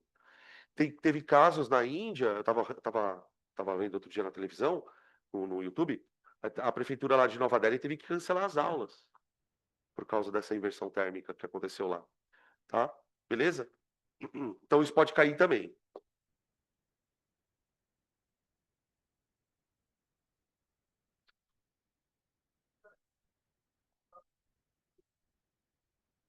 Não tem uma explicação, é só isso mesmo. É. O problema é esse ar aqui, ó. Esse ar aqui que é o problema. Ele não consegue subir. Aqui você pode até ter uma corrente de convecção, mas aqui não. Então, você tem convecções em cima, por regiões mais altas, mas embaixo não. Oi. Por que que a chuva melhora? Porque a chuva acaba dissipando um pouco do poluente, né? ela vem com um pouco de vento, mistura aquela, afasta aquela massa de poluente, né? Tá, beleza? Acho que de convecção tá bom. Não, não, não. Não tem como não falar disso, né? A brisa no litoral. Isso aqui também é questão famosa, já caiu 30 mil vezes. Tá? Geralmente, esse tipo de questão cai em vestibulares que não são vestibulares que gostam de cobrar questões inéditas, né? Por exemplo, o Enem, de uma certa forma, ele procura tentar manter algumas coisas meio inéditas. Mas tem vestibular que você pega eles, por exemplo, você pega as provas de 5, 6 anos, você vê que a prova é bem parecida, né? Um vestibular que segue muito essa linha é da Unesp. Cai sempre a mesma coisa, assim. E quando cai convecção, um dos temas que os caras usam para trabalhar convecção é a brisa no litoral. A brisa no litoral, basicamente, consiste em você explicar por que que a direção do vento nas regiões litorâneas, ali perto do mar, como que a direção do vento muda de acordo com a temperatura, de acordo com o momento do dia, tá? Então a gente costuma explicar esse evento de em duas fases. O que acontece durante o dia e o que acontece durante a noite, tá? Ou seja, o que acontece enquanto a região ali do litoral está recebendo energia do sol e o que acontece quando a região não está recebendo energia. Então, pense o seguinte: aqui você tem o mar, que é feito com água, e aqui eu tenho areia, que é um outro material, areia de óxido de silício. Tá? A gente sabe que quando materiais recebem calor, eles aquecem, mas aquecem de maneiras diferentes. Por exemplo, se você colocar dois materiais diferentes para receberem a mesma quantidade de calor, pode ser que um esquente 1 grau, outro esquente 4 graus. Essa propriedade, que a gente vai estudar mais lá na frente, ela é chamada de calor específico. E qual que é a parada, gente? A água e a areia estão recebendo aqui essencialmente a mesma energia por metro quadrado. Então, cada metro quadrado de água está recebendo X calorias, cada metro quadrado de areia está recebendo X calorias. Só que esse metro quadrado de areia esquenta mais. Se você já pisou na areia na praia, você sabe disso. Às vezes a areia fica tão quente que você não consegue realmente pisar nela. Ela pode chegar a 60, 70 graus. Você vai lá na água, ela tá 25. Cara, mas como isso é possível? Porque elas têm calores específicos diferentes. Para você fazer a água ir para 70 graus, você tem que gastar muito mais energia do que a areia. Bom, resumindo a história. Aqui está mais quente do que aqui, certo? Agora imagine então a temperatura do ar que está bem na superfície disso. Essa primeira camada de ar que a gente tem. Aqui na areia, você tem uma camada de ar quente, porque está bem próximo da areia, enquanto que no mar, ali nos primeiros metros da praia, você tem uma camada de ar frio. O ar que está imediatamente abaixo da água, ele está mais frio. Acima da água, ele está mais frio. Adivinha o que acontece? Acontece uma corrente de convecção. Só que essa corrente de convecção ela é muito curiosa. Por quê? O ar quente, ele sobe. Zup.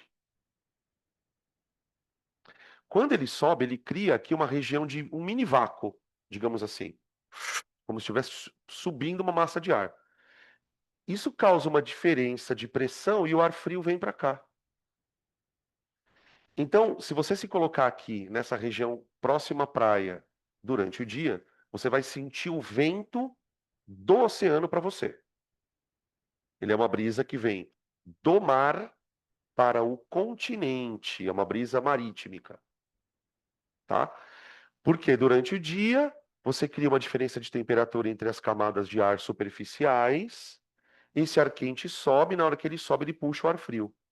E aí você cria uma corrente de convecção também, tá? Não, como assim puxar água? Não, mas a maré é gravidade, né? Maré é gravidade.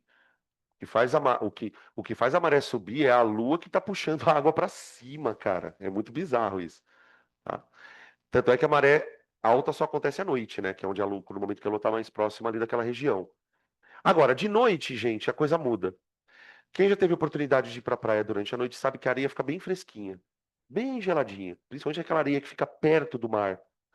Então, e a água, muitas vezes ela tá mais morna, tá mais morna, porque do mesmo jeito que a água tem dificuldade para esquentar, ela tem dificuldade para esfriar. Então, tipo, durante a noite, a temperatura da areia, ela acaba baixando mais do que a da água. Então, você inverte a situação. Por quê? Você tem aqui, ó, água, água.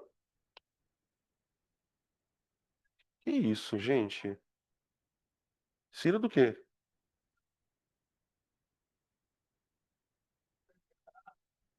Ele virou assessorista agora? O que que é? Ah, puta, eu sigo um comissário de bordo, gente, ele é tão legal. Ele faz voo no Japão, Japão, Tóquio, Tóquio, Malásia. Ele é bem fofinho. Ó, o que que acontece, gente? De noite eu tenho a seguinte situação, ó: ar frio, ar frio e ar quente, ar quente, tá? Você vai ter uma corrente de convecção também. Só que agora o ar quente, como ele está imediatamente acima da água, ele acaba subindo, porque ele fica menos denso, e a hora que ele sobe, ele cria uma região de baixa pressão aqui na água. Essa região de baixa pressão, porque perdeu a massa de ar, puxa o ar frio para cá, tá? E aí, nesse caso, então, se você se colocar ali na beira da praia durante a noite, você vai sentir uma brisa continental. É uma brisa que está saindo do continente e indo para o oceano, tá? Aí você tem dois tipos de questão nesse quesito, nesse ponto. Ou a questão te explica isso e pede para você citar o nome do fenômeno, convecção, que é normalmente o que acontece, ou então a questão é, quer que você explique o fenômeno. Então ele vai te dar a situação, olha, o que que acontece durante o dia, o que que acontece durante a noite, tá? Então é bom conhecer o processo um pouquinho, para caso a questão seja um pouco mais complexa, tá? Porque identificar a convecção é bem tranquilo. Tá? Oi,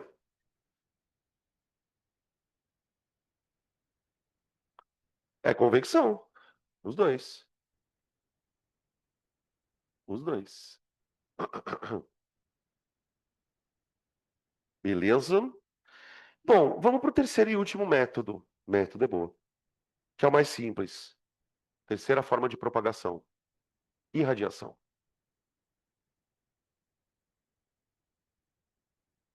Irradiação.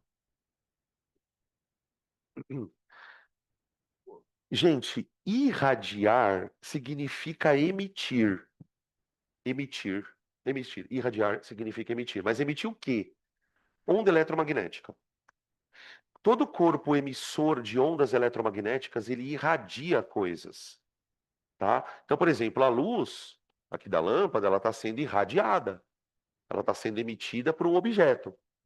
Então, quando a gente fala em radiação, a gente está falando do calor se propagando a partir de uma fonte emissora por meio de onda eletromagnética. Eu vou escrever aqui, ó, irradiação consiste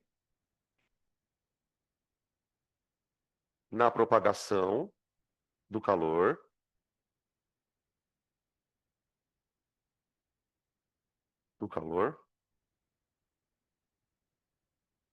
vírgula, a partir de uma fonte emissora,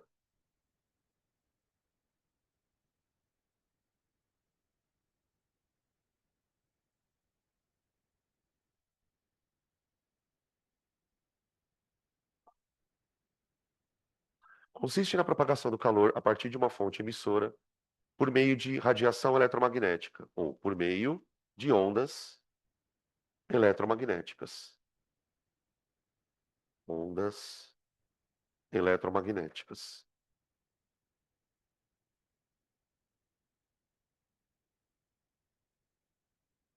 tá?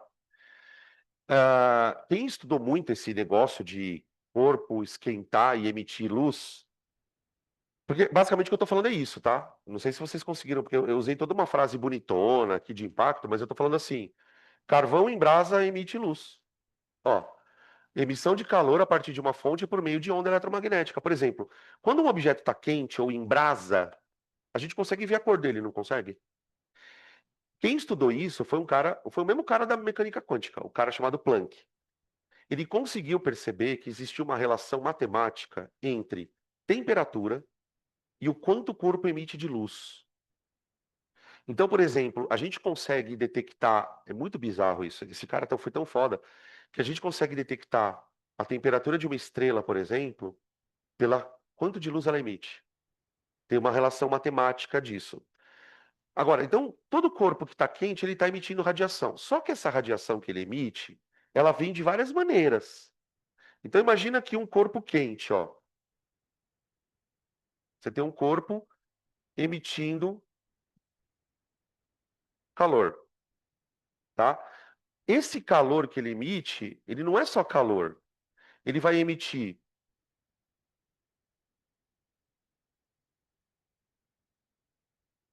espectro visível, visível. Ele vai emitir ultravioleta e ele vai emitir infravermelho, gente. Além de outras coisas, mas essas são as mais famosas, tá? Então, normalmente, quando você vê um corpo quente, dependendo da temperatura, você consegue ver ele emitir luz. Nós temos temperatura, mas a gente não emite luz. A gente não está tão quente a ponto de emitir luz. Mas a gente emite. Esse é o cara. Ó. Quando eu falo de calor vindo do sol, quando eu falo de calor vindo de uma luz, de uma lâmpada, eu estou falando de calor na faixa do infravermelho. Isso aqui eu chamo de onda de calor. As outras ondas não são ondas de calor, tá? Beleza? Por exemplo, uma cor, ela não traz calor consigo. Agora, as ondas infravermelho trazem calor consigo, tá? Então, se eu irradiar um corpo com infravermelho, ele esquenta, tá? Por isso que os dispositivos que a gente tem na nossa tecnologia, né, de visão noturna, eles são óculos ou qualquer tipo de coisa que detecta infravermelho, tá? Então, isso também é uma coisa que pode aparecer no Enem, né? Uma tecnologia associada à radiação, visão noturna, tá?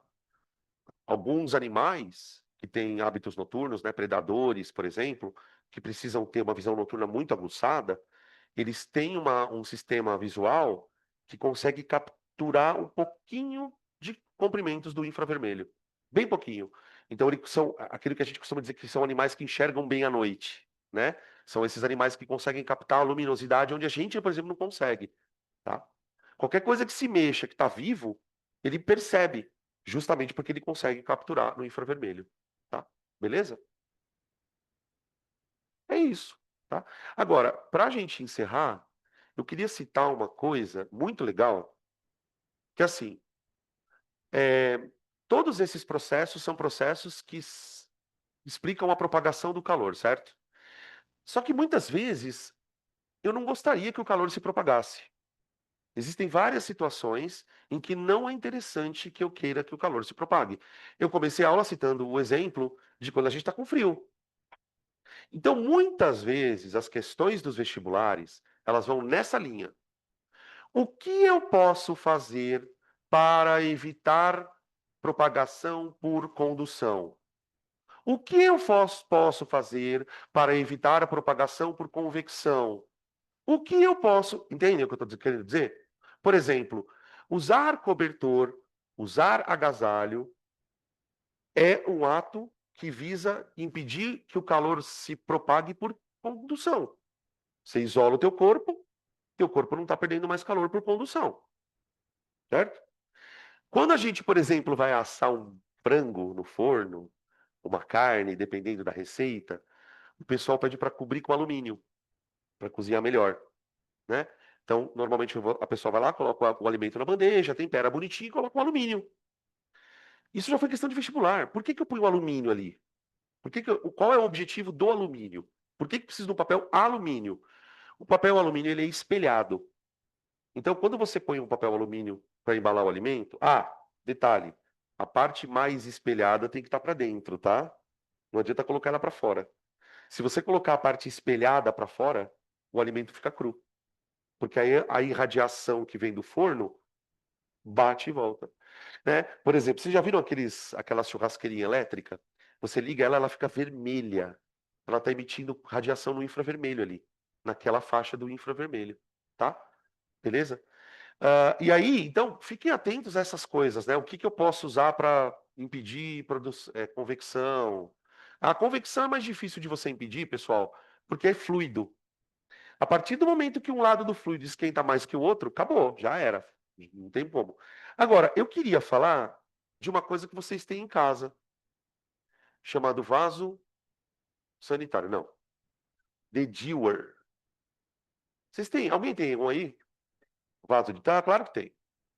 Tá na sua mesa aí. Vaso de Dewar. Popularmente conhecido como garrafa térmica. Pois é, o nome do bagulho é vaso de Dewar. Deixa eu ver se a sua é vaso de Dewar, deixa eu ver.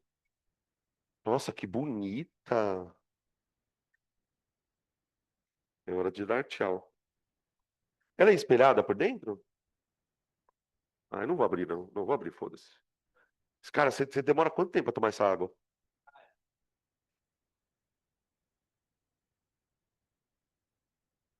Desculpa, Matheus. Desculpa. A sua não é vaso de Dewar. Não é. Se fudeu. E agora, não, continua. Segue o baile.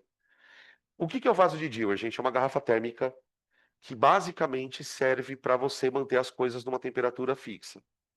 A garrafa térmica tradicional, que a gente chama de vaso de Dewar, ela tem um processo que impede que o calor se propague pelas três formas. Então, ela é um objeto meio famoso em vestibular quando os caras querem cobrar isso. Vamos falar sobre o vaso de Dewar. O vaso de Dewar, para quem não sabe, é aquelas garrafas térmicas mais antigas. Talvez você já tenha tido na sua casa uma garrafa dessa que tem a parte de dentro dela é toda espelhada. Ela é de vidro. Ela é basicamente assim, ó. Ela tem por dentro um tubo, que é basicamente onde vai ficar o líquido, e esse tubo ele é espelhado aqui por dentro, essa parte aqui. Aí esse tubo, ele está envolto na carcaça da garrafa, certo? Só que o que a gente não enxerga nesse tubo é que essa parede aqui, ó, interna dele, que de fato é espelhada, ela é a vácuo. Tem vácuo aqui no meio, ó. É muito bizarro, uma garrafinha de vidro. Por isso que eu me lembro que garrafa térmica na minha época era super caro. Até hoje é meio caro ainda. Por quê? Porque essa tecnologia é um negócio meio caro mesmo. Só que é super sensível. Às vezes acontecia da gente deixar a garrafa térmica cair no chão e você via que ela quebrava lá dentro. A parte de dentro só quebrava. Então, como que funciona? Essa parte espelhada aqui, então você vai colocar a bebida quente. Tá? Se ela está quente, ela está irradiando calor. A parte espelhada dentro da garrafa evita que o calor seja propagado por irradiação. Então, por isso a parte é espelhada. Entre as duas paredes aqui de dentro e de fora, a gente tem vácuo. Vácuo, tá? O que que o vácuo impede?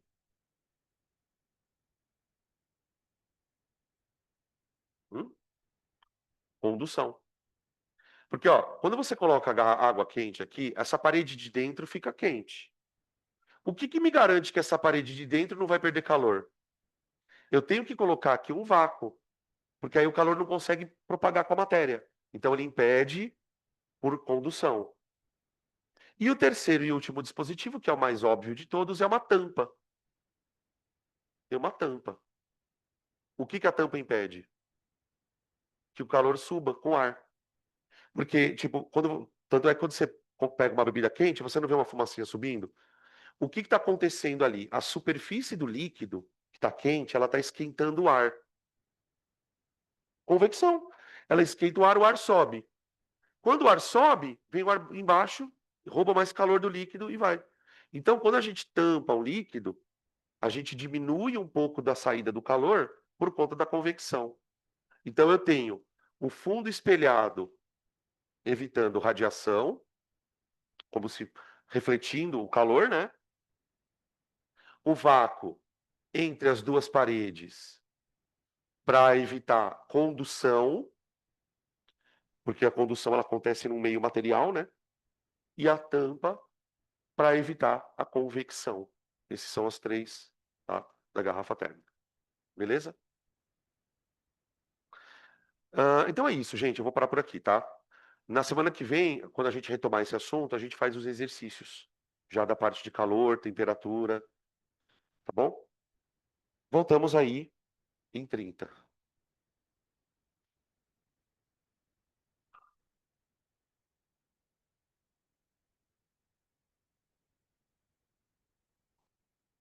O pessoal não esquece, quem for ficar no presencial hoje para fazer o simulado, não esquece de assinar, tá?